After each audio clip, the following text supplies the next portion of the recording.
Hello and welcome to Tracey Toner from the Lush Larder, who today we will be asking some questions as part of Global Entrepreneurship Week. So let's get started. First question, what do you enjoy most about being an entrepreneur? What I enjoy most is freedom of choice, choosing what I want to do, what I don't want to do, being my own boss, when I can work, being able to work around my family, my kids, and letting it fit in with my lifestyle. Number two, what do you find most challenging about being an entrepreneur? Basically, the hours. You never really switch off. You have so many things to think about. It's the hours, I think. Particularly for me, because I work from home. So I'm always, my business is always there in the back of my mind, what I'm, need to do next. So probably the hours, but as I said, I try to work them around my other things that I need to do in life. So sometimes I find myself doing accounting at midnight, but that's what works for me because I've maybe had to go to a prize giving or something for my children, so I can pop out whenever I want to. But then that leaves me then that I have the hours to work later on. So they're long hours, but they're enjoyable. They're enjoyable.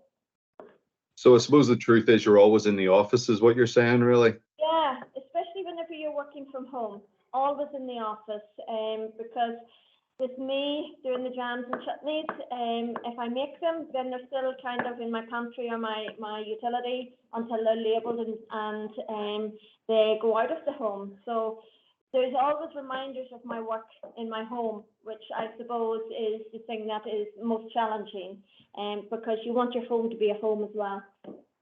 Oh, absolutely. At least they're tasty reminders, though. Oh, they are. Very tasty.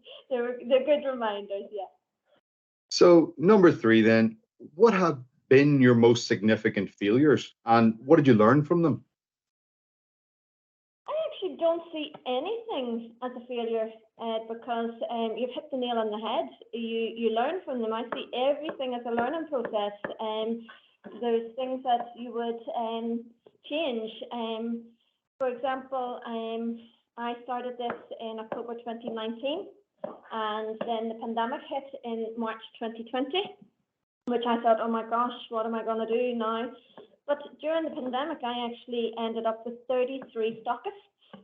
Now, I found that quite challenging to cope with because I'm a solo artisan, and I was preparing, I was making, I was jarring, labeling, delivering, and I ended up, I have put out a lot of my shops, a lot of my stockists, and just had the ones that are convenient to me. And whilst that's a change and I found it challenging, I don't see it as a failure because it was a learning process for me. And what I did was I cut back my stockists so that I could manage other things in my business better. And I increased the amount of markets that I went to so that I could interact with my customer more. So it's a significant change, but I don't see it as a failure in any way. Adaptation is huge. You have to learn to adapt. You can have a plan, a briefing, an outline of what you'd like to achieve, but you must, be able to adapt to circumstances, So that's a huge thing in business. A huge thing being an entrepreneur is you must learn to adapt. What do you wish you could have done differently if you could have changed anything? Avoided the pandemic. No, I suppose maybe what I think I would have changed is I would have done this much earlier. It took me years of actually realizing that this is something that I wanted to do. I had other priorities in my life previous to that, but it took me a while to actually summon up the confidence in myself to think that I could be an entrepreneur, that people would want to buy my products, So I think that's what I would have done differently. I had a little bit more faith in myself. What do you think makes an entrepreneur successful, as in the measure of an entrepreneur?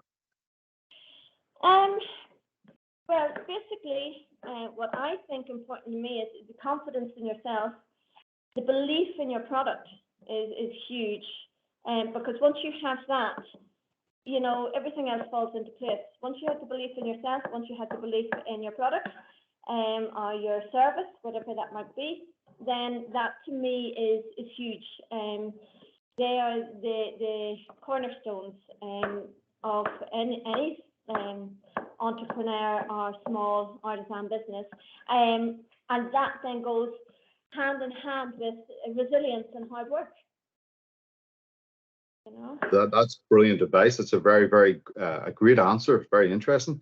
And what do you look for when you're building a team, like the people you may use on a part-time basis or something along those lines? I actually don't have a team.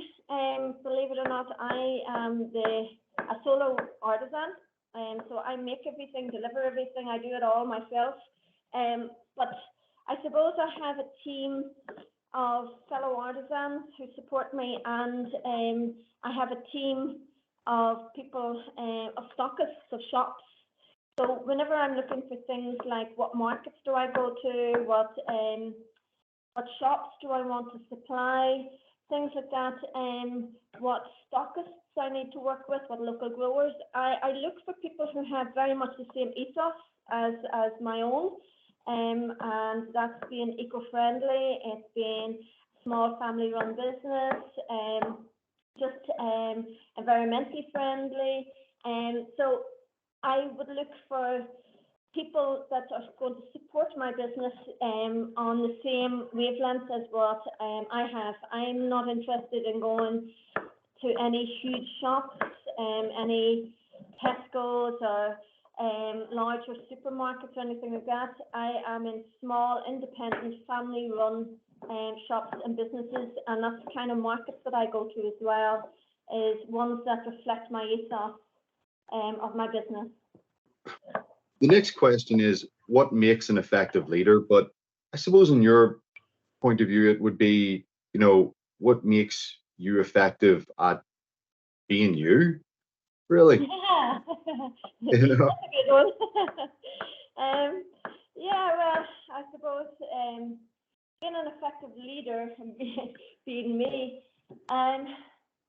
yeah, just being strong, being resilient, being ready to take on whatever challenges face you, and being able to adapt, to change.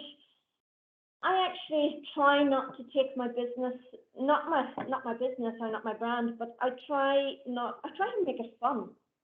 That's what I try to do, because if you're not actually having fun, then what's the point? To me, there's a lot goes on. My life is a very, very busy life. That's why I kind of do a lot of the markets. It's because I love conversing with people about my product. I love them sampling the product. I love talking to them about it. And I think what you need to do is to try and be true to yourself and others, and enjoy the journey, and be very willing to work hard and put the effort in, because once you put that effort in, everything starts falling into place. What advice would you give to someone who is just starting or potentially just starting their own business? Well, I tell you this, the best piece of advice that I could give anybody is a piece of advice that whenever I was thinking of doing this 4 years ago, just over 4 years ago, was advice that my eldest son gave me, and I have told so many people this.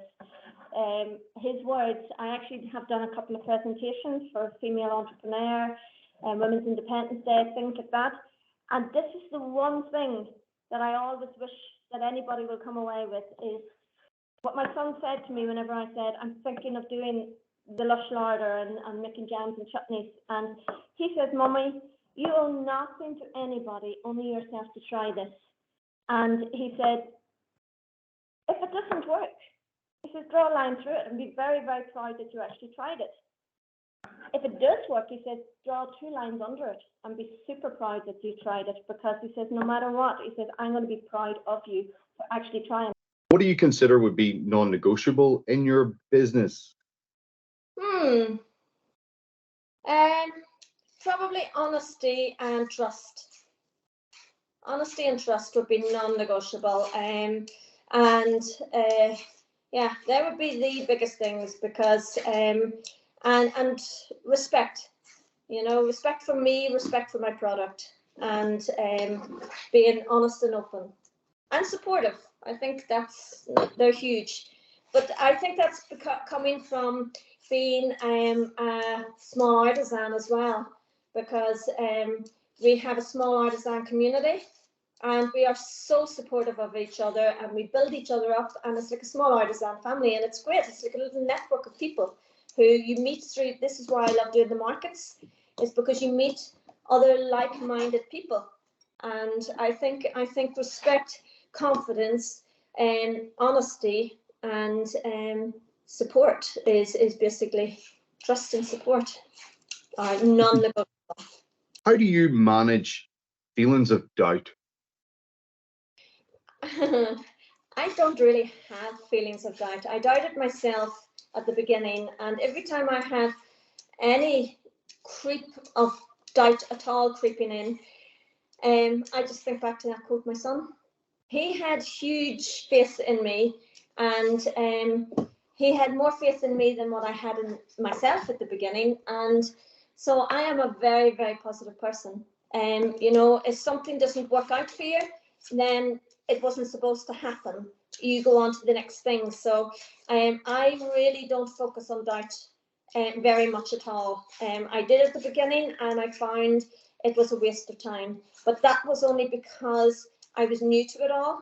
And once I got my head round, there's absolutely nothing to be afraid of.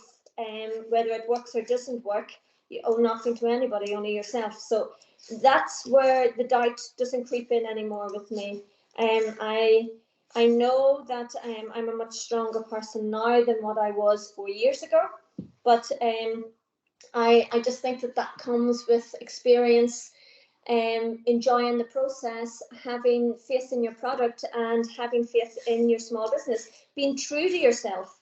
If you're true to yourself and true to your business and your product, then there shouldn't be any doubts. We go. Could I just ask, is there anything else that you feel you would want to say to anyone who is thinking of being an entrepreneur or would like to be an entrepreneur? Basically, I would just say it's just, in the whole Nike term, is just go for it. There's support out there, and there is a great Go For It program who helped me and supported me at the very beginning. There's courses, there's training, there's loads of things, there's loads of resources. The Southern Regional College are very good at offering courses and training, social media training. One thing I would say is with social media is don't get too hung up on it. I have a small following. I think I have nearly 3,000 followers now or something. To me, they are a very, very lovely bunch of followers.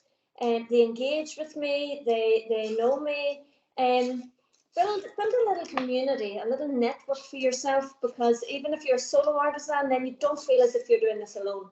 You have your artisan family, you have your customers, you have your shops, whatever it is that you're doing. Surround yourself with positive people that are going to build you up and are going to support you and believe in you, and who will speak honestly with you, that they're not going to believe in you and just hype you up for the sake of hyping you up, who are actually going to have your best interests at heart. So I would say, have confidence in yourself, bite the bullet, and just go for it, and draw a line under it, 2 lines under it, whenever it actually works, and be very proud of yourself.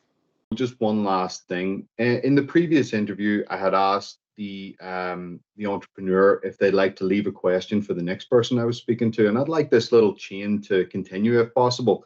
This This is a curveball question, right? This is a curveball. If it doesn't work out, don't worry. It'll be fine.